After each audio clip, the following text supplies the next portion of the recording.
Muhammad Iryawan mengambil langkah tegas dengan menumpulkan tugas kerja Ratu Tisa. Kedepannya, tidak ada lagi komentar-komentar di media massa dari Ratu Tisa. Wanita pertama yang menduduki posisi sebagai Sekjen PSSI ini punya beragam track record dan prestasi yang membuat namanya semakin melambung.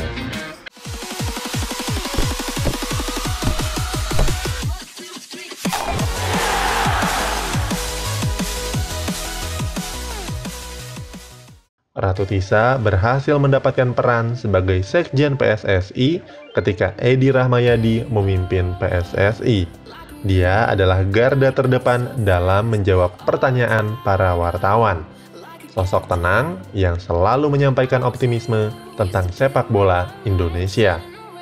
Sekjen wanita pertama ini tergabung dalam bagian penting yang membawa Indonesia terpilih sebagai tuan rumah Piala Dunia U20 2021. Sekjen PSSI adalah orang yang paling sering muncul ketika ketua umumnya sedang mencalonkan diri sebagai gubernur Sumatera Utara.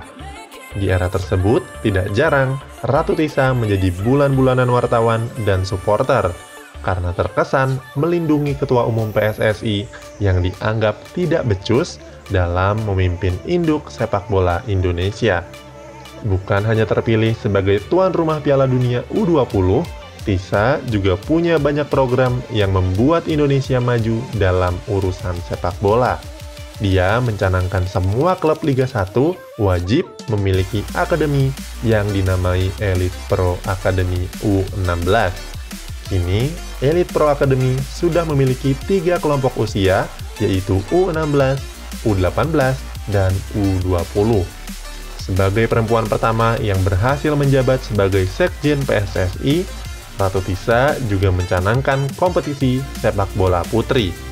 Kompetisi yang diikuti oleh 10 klub itu telah dimulai sejak Oktober tahun lalu. Ratu Tisa juga menjalani tugas dengan baik kala mewakili Indonesia di AFF dan AFC.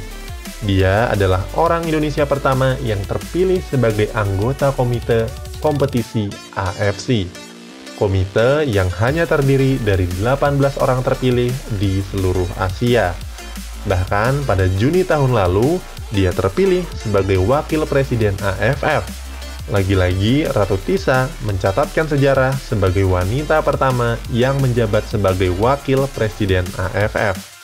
Namun, semenjak kepemimpinan PSSI dikomandoi oleh Muhammad Iryawan, peran Ratu Tisa sebagai Sekjen PSSI banyak dipangkas. Iryawan tampil solo dan mengambil peran yang sangat besar. Citra PSSI didominasi oleh Iryawan. Selain tim pelatih, hanya pernyataan dari Iryawan yang terbit di halaman pssi.org. Sejak naiknya Iryawan sebagai ketua umum, Mediascore.id mencatat dari total 425 berita yang ditayangkan di laman resmi PSSI, terdapat lebih dari 100 berita yang hanya membahas kiprah sang Iryawan. Peran Ratu Tisa sebagai Sekjen PSSI kian tenggelam. 28 November 2019 adalah tanggal terakhir PSSI menulis berita dengan pernyataan Ratu Tisa. Iryawan dan Johar Arifin dari Komisi 10 DPR RI menganggap kalau Tisa sering mengambil keputusan yang bersifat strategis, semena-mena, dan overlapping, menjadikan perannya sangat kental melampaui ketua umumnya sendiri.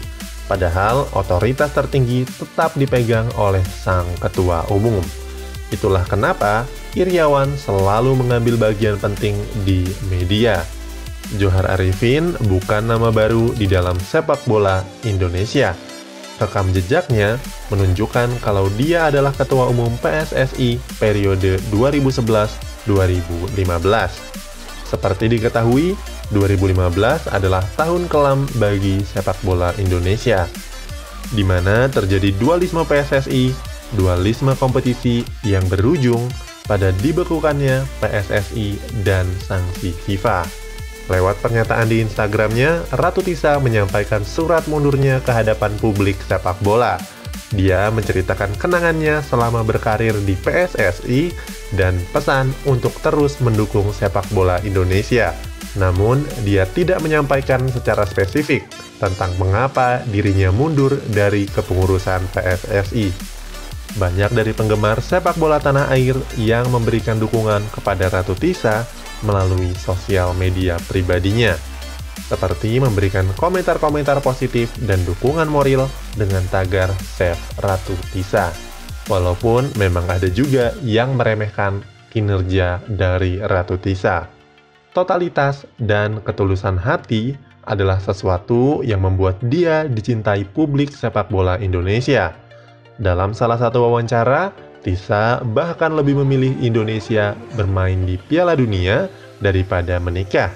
Semua dilakukan karena kecintaannya kepada dunia sepak bola. Kiprahnya di sepak bola bukan dimulai sejak menjadi sekjen PSSI saja. Wanita kelahiran 30 Desember 1985 itu meniti awal karirnya sebagai manajer tim sekolahnya dulu di SMA 8 Jakarta. Berkat perannya, tim SMA 8 Jakarta mampu menjuarai sejumlah turnamen antar sekolah. Padahal sekolah tersebut sebelumnya tidak memiliki banyak catatan prestasi di dunia sepak bola. Kemahiran Ratu Tisa dalam mengurus tim berlanjut ketika ia kuliah di ITB. Saat itu, Tisa langsung bergabung bersama PS ITB sebagai tim manajer.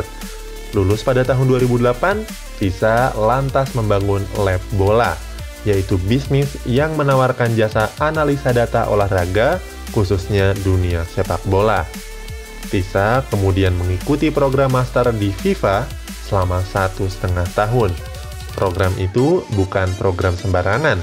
Sebelum terpilih, dia harus berhadapan dengan 6.400 pendaftar dari seluruh dunia dan hanya 28 peserta yang lolos seleksi. Dari situ, dia berhasil lulus di peringkat ke-7 dari total 28 orang peserta. Punya komentar tentang Ratu Tisa, Muhammad Iriawan atau PSSI? Jangan lupa sampaikan aspirasimu di kolom komentar.